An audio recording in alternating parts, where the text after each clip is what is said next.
What if I told you your SaaS could double its revenue tomorrow without adding a single new feature? Oftentimes, many reasons that people won't actually convert isn't because they aren't convinced about a product, but rather the pricing strategy just doesn't work for them, or the price is simply too high. What may work for a subscription service may not work if they just do it as a one-time purchase of one big amount. And it's not always easy to figure out what pricing strategy you should choose. So in today's episode of Monetize, we're going to be looking for the Goldilocks price point, the one that's not too little, not too much, but the one that's just right, as well as going through a few of the example pricing strategies that currently exist out there and choosing the right one for your business. And around the end of the video, we're going to go over the number one pricing mistake that I see a lot of SaaS founders making that can be easily avoided. So with that being said, let's get into talking about how to find your Goldilocks pricing for your SaaS. Let's get into it.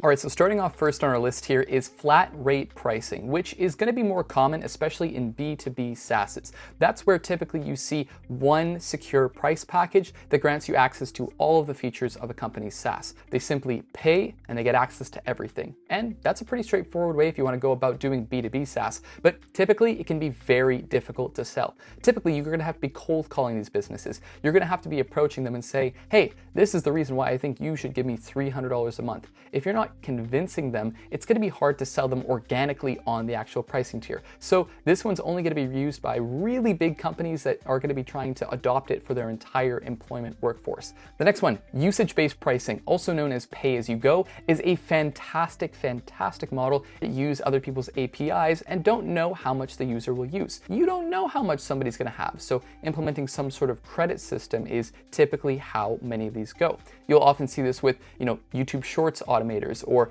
just any sort of GPT wrapper, is that you will pay as you go. You're going to either buy credits upfront or you're going to buy some sort of subscription tier that gives you a set amount of credits per month. Now, the nice part about these sort of plans is that the pricing scales with usage. If your customers use more, you charge them more. That's just the way it works. But there are some drawbacks to this. It can be difficult to convince people to sign up to that continual next tier, especially if they're getting to those higher levels. Now, the third and most common way is a tiered pricing strategy. You have either the free tier, if you want to start out with a free tier, don't recommend it. Recommend doing a free trial, but don't recommend doing a free plan. But if you do a free plan, that's fine. They're going to have some sort of basic plan, they're going to have some sort of medium plan, and they're going to have some sort of enterprise plan. And you want most users to sign up in the middle. That's where your bread and butter is. There are the starter tiers for people who just want to get their feet wet, try out your SaaS, see if they like it, but often cases, if you don't actually convince your user that whatever you're selling is worth it, they're going to just drop off. So you need to be able to convince your users right off the bat that the middle tier is the most popular or the best seller to actually predictably predict revenue. The downsides, of course, are that sometimes you can confuse people. I think 3 different pricing tiers is probably good enough, but I've seen different types of websites and SaaSes that actually go ahead and have like 6 or 7 different pricing tiers. That could be an easy trap to fall into if your SaaS should be a pay-as-you-go model and you end up just having so many pricing tiers that it's confusing. It decouples everything. It's like, what is the real difference? I mean, what this one line of features? I don't even know. So with this pricing tier, if you can stick to maybe 2 or 3 maximum different tiers, there's a clear upselling route. If a user isn't content with this one particular pricing tier because they don't have the capacity to do what they need anymore, there is a clear upsell route. They go to the next plan and they're good. I've seen tons of SaaSes operate in that kind of hybrid model. And depending on what you need to do, that could be a way for you to go. But that's enough for that. And that's because I was slightly starting to get into talking about per user pricing. And this is typically where you are paying for a set amount of users on something. So it's not as much of a pay-as-you-go plan, but rather pay per user. Now, Calendly is a perfect example of something that just does per user pricing. You pay for 4 users on Calendly, you pay for each of those 4 users, whether they're using it or not. The next one actually builds upon the previous point where we talked about user pricing. There's also per active user pricing. Now, something like Slack, on the other hand, actually allows per active user pricing, so that if you have, say, 100 people in your company and you want to pay for the business version of Slack and only 20 people actually use it, you obviously don't want to be paying for 100 people, you want to be paying for only the people that use it. Next is per feature pricing, and that's where, kind of like what we talked about with the tiered pricing strategy, there are 3 tiers, and one of them has the basic features, the middle one has a little bit more features, and then the top one has the big features. Now, this is different from tiered pricing, although they can appear similar, because the top pricing strategy is who you want for the most serious users, not for your enterprise users. The truth is, if you're a SaaS founder doing per feature pricing, you're incentivizing your customers to sign up and pay the most for the maximum tier, because they they want the most features. And I've even seen SaaS founders do kind of like a reverse psychology thing where they will give someone the top paying all the features SaaS for free for a limited time during the trial, and then that way the user comes in, they use all of the features and they love it, and then after a certain amount of time they bump you down to the free plan, and suddenly now that customer knows exactly what they're missing, and they go, oh, well, I mean, I wouldn't have signed up for it before, but this feature is only on the top plan and I gotta have that feature, so okay, it's worth it. And that may actually increase conversions. But the key drawback here is that it's hard to get right. Knowing exactly what features you need to gatekeep to enable your app to still be functional, but not as functional if they had all the features, is hard to tell. I did mention it earlier in the video, but I'm gonna bring it up again because our next one is freemium pricing. And freemium is a real revenue killer. There's no doubt about that. If you're a small SaaS founder, please do not do a free plan. First of all, I have read countless heartbreaking Reddit threads of people who are real SaaS founders who with real customers, and they've said, oh, I've got 80,000 people on my SaaS, and this week I'm gonna implement a free plan. Or, speaking in retrospect, they would say, oh, I had 80,000 people on my SaaS, and then I put a paywall on so they had to pay for it. And I thought since they loved it so much that they would just pay. And then all my users disappeared. Where'd they go? And this is a trap many SaaS founders fall into that just is heartbreaking. People think that having users on your platform and those users finding your platform useful, boy, that was a mouthful, is the same thing as them wanting to pay you if you put in a paywall. This is not the same. There are people who would absolutely love to death ChatGPT, but if they had to pay for ChatGPT and there was no free plan, they would be like, I don't need this, toss it. And that is the truth of SaaS. So with a freemium pricing strategy, you're effectively giving a free plan to access the basic features, and then you have paid plans to access more advanced things. But that can be a real revenue killer because first of all, if somebody tries out your plan and they don't like your SaaS, well, they don't have to sign up, they don't have to pay you for anything because they've already gone ahead, seen what the basic has to offer, and they're just like, yeah, well, I'm done with this. And especially if you're in the early stages of founding as a SaaS founder, you may just find that, well, maybe that these people who were, saying they love my product and they would pay for it and all that, were only saying that because it was free. And now that I want to go put a paid plan on, you find that your SaaS only works as a free SaaS. And that's great if you want to have an open source tool that people love and enjoy for free. But if you're starting it with the point of making money, well, starting off with a free plan is only going to give you wrong data about where your SaaS is actually headed. And more importantly, only going to give you the wrong type of customer. You're going to get the free customers, but not the customers who would actually pay for it. Now comes the hard part. If you're looking for an actual dollar amount for how much you should charge for your SaaS, the true answer is there is no true dollar amount. You cannot look at a feature set and say, yes, for this many features, I'm going to charge $10 a month, and I will add one more feature, and now suddenly my SaaS will be worth $11 a month.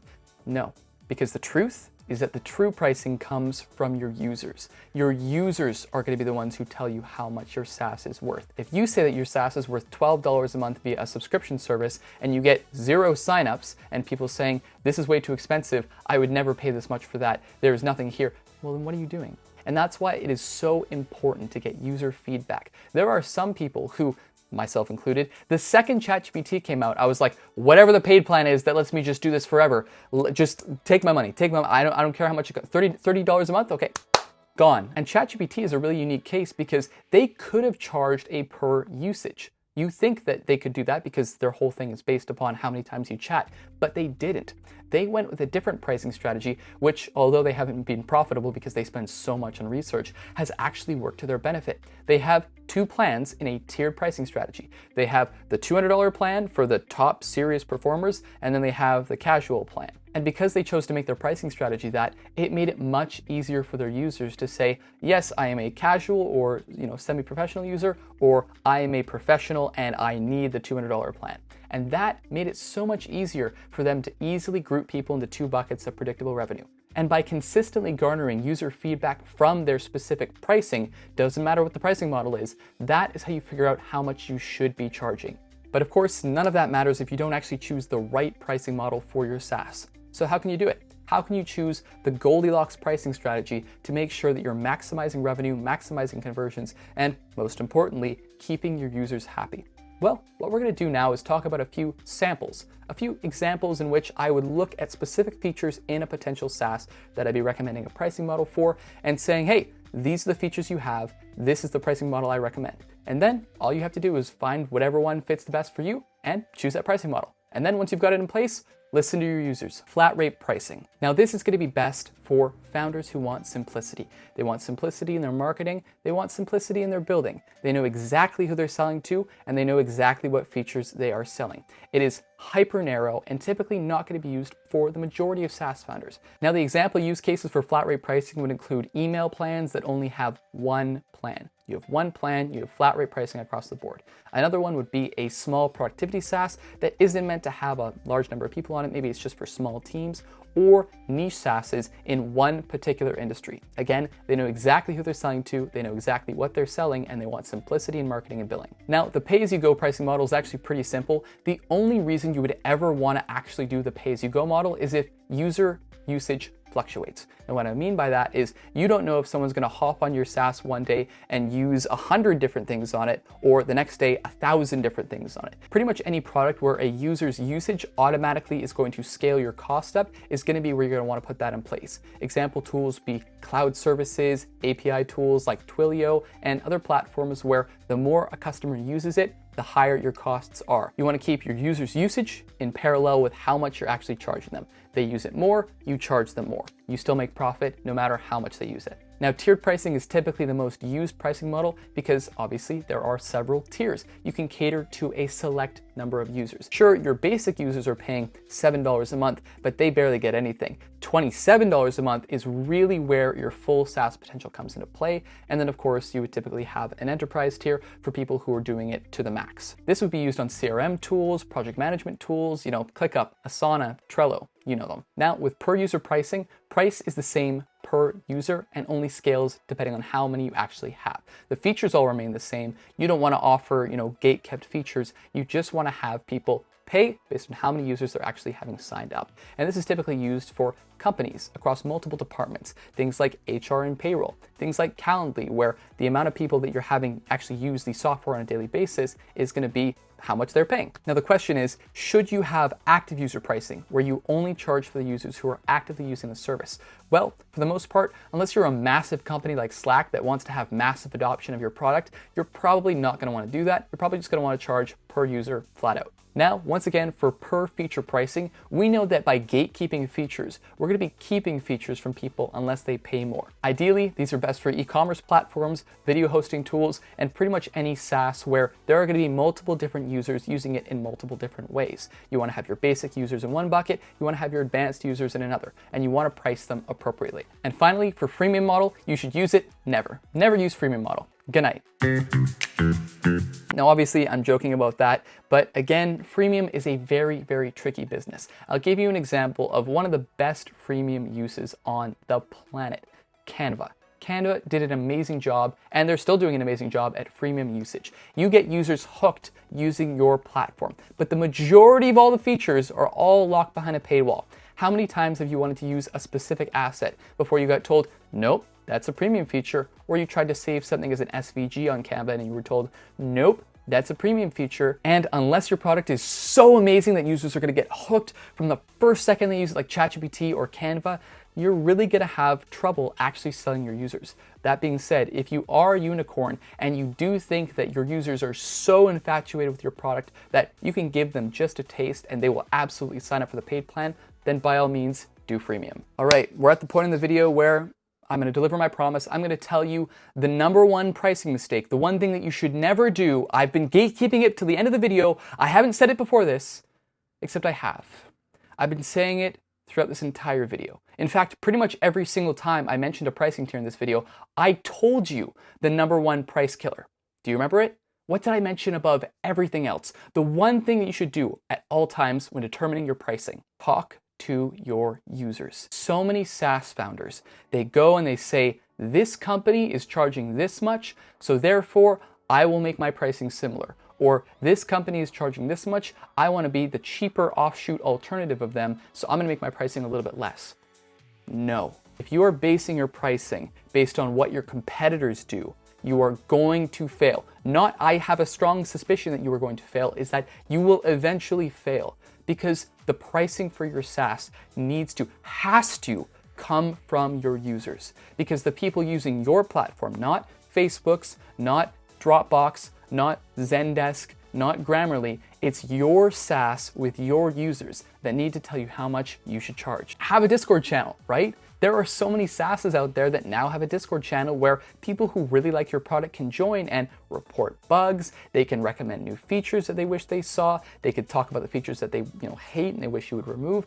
And more importantly, you get direct access to your consumers. You're getting direct access to the people who like your product, and you get the chance to ask them, hey, would $20 for my application be too much? And if your users say, oh, whoa, no, I would pay $40 for this, honestly, well, then you're undercharging. And if your users say, well, no, I'd probably pay like $17 max, then make it $17. Because to find your Goldilocks strategy, doing what your competitors did may be too much. Doing what your other competitors did may be too little. So if you want to find your Goldilocks pricing, you have to do what's just right, talking to your users. Thank you so much for watching. As always, this was an episode of Monetize. On the channel, I also do design, build, tactics, and tools. My name is Josh Mountain. I can't wait to see whatever it is you're building. Be sure to subscribe if you're building something too. I'll see you in the next one. Bye.